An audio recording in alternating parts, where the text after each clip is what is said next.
నమస్కారం. జై శ్రీమన్నారాయణ. జంతువుల హింస మన భారతదేశంలో ప్రాచీన కాలం నుంచి సనాతన ధర్మం కొనసాగుతుంది.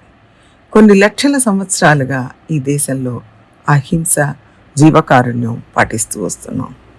అలాంటప్పుడు ప్రాణులను చంపడం, వాటి మాంసాన్ని తినడం ఇవన్నీ హింస కిందికే వస్తాయి. అది ఏదో కొద్ది మందికి యుద్ధ విద్యలులో ఆరితేరిన వాళ్ళు, యుద్ధాలు చేసేవాళ్ళకి తప్ప సామాన్య మనుషులకు ఈ మాంసాహారం నిషేధమే. అందుకే అందరూ శాకాహారం తినాలి, మాంసాహారం తినకూడదు అని ఇతిహాసాలు, పురాణాలు బోధిస్తున్నాయి.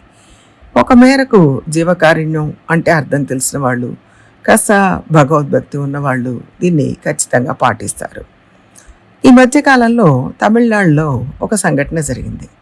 అక్కడ వంశపారంపర్యంగా వస్తున్న ఒక ఆటను ఖచ్చితంగా నిషేధించాలి, అది ప్రాణహింస అని ఒక పక్షం వాళ్ళు కోర్టుకెళ్ళారు. అది ప్రాణహింస కాదు అని ఇంకొక పక్షం వాళ్ళు కోర్టుకెళ్ళారు. దాని మీద చాలా చర్చలు జరిగాయి. సరే, ఆ చర్చ అలా ఉండనియండి. జంతువులను చంపడం అనేది తప్పే కదా. జంతువులకు కాస్త ఇబ్బంది కలగకూడదు అనే కదా ఈ విషయంలో కోర్టుకెళ్ళారు. అలాంటప్పుడు పూర్తిగా జంతువులను చంపడం అనేది తప్పే కదా. ప్రతి ఊళ్ళో మనకు స్లాటర్ హౌస్ అంటే కబేళాలు కనపడుతుంటాయి. దాని గురించి ఎవరైనా ఎప్పుడైనా మాట్లాడారా? మరి ఈ ఆట గురించి మాత్రం కోర్టు దాకా వెళ్ళారు. ఎందుకింత వ్యత్యాసం? ప్రాణులకు చిన్న చిన్న బాధ కూడా రాకూడదనే కదా వాదన. ఆహ్వానించదగ్గదే. అదే సమయంలో జంతువును పూర్తిగా చంపడం ఎంతవరకు న్యాయం?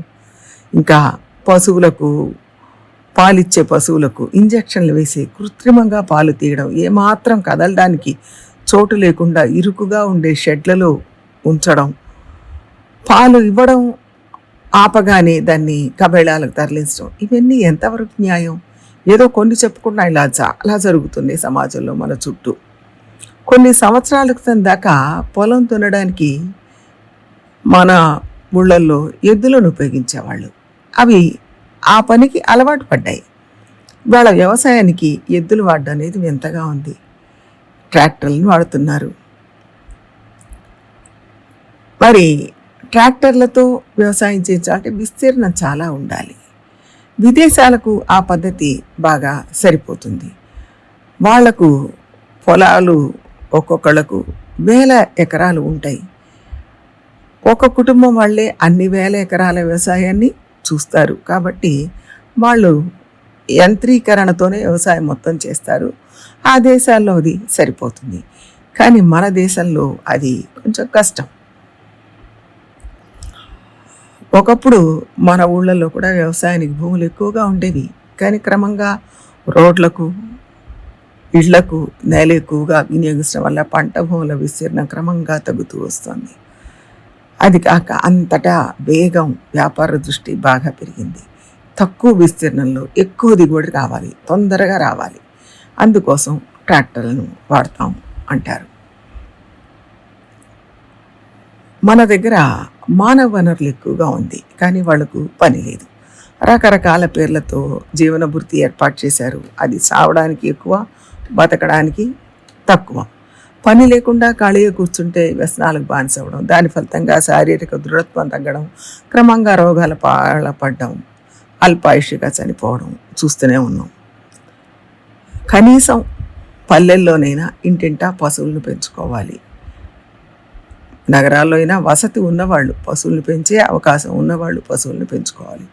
పెద్ద పెద్ద గోశాలలు ఎవరో ఒకళ్ళు పెంచడం కాదు, ప్రతి ఇంట్లో మన అవసరాలకు సరిపోయేట్టుగా 4 ఆవులను పెంచుకోవాలి. దీనివల్ల ఆర్థికంగా విసులుబాటే కాక శారీరక, మానసిక ఆరోగ్యం మెరుగుపడుతుంది.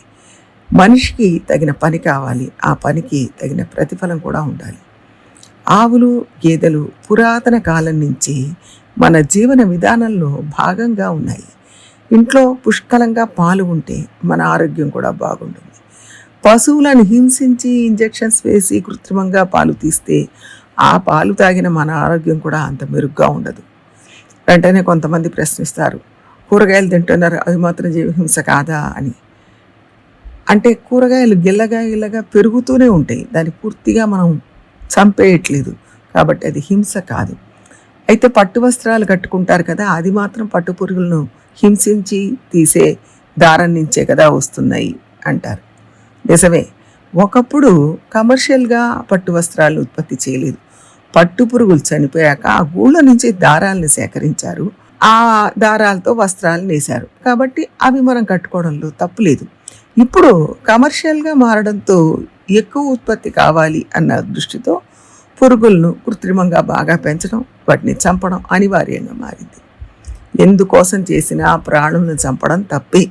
అది సౌందర్య వస్తువుల తయారీ కోసమైనా సరే, అందమైన వస్త్రాల కోసమైనా సరే, ఆహారం కోసమైనా సరే ప్రాణుల్ని హింసించడం తప్పు, అధర్మం అని శాస్త్రం చెప్తుంది. కబేళాలలో జంతువులు దీనంగా అరుస్తూ గజగజ వణుకుతూ ప్రాణం విడవడం తలుచుకుంటే అలా చంపబడిన జంతువుల మాంసాన్ని కడుపు నిండా ఎవరైనా తినగలరా? అంతగా ప్రాణుల్ని హింసించి చంపి మనం తినడం అవసరమా? మన పొట్టకు తినడానికి వేరే ఆహారం దొరకదా? లేదా? ఆలోచించండి, అర్థం చేసుకోండి, తోడి ప్రాణులను ప్రేమించండి. జై శ్రీమన్నారాయణ.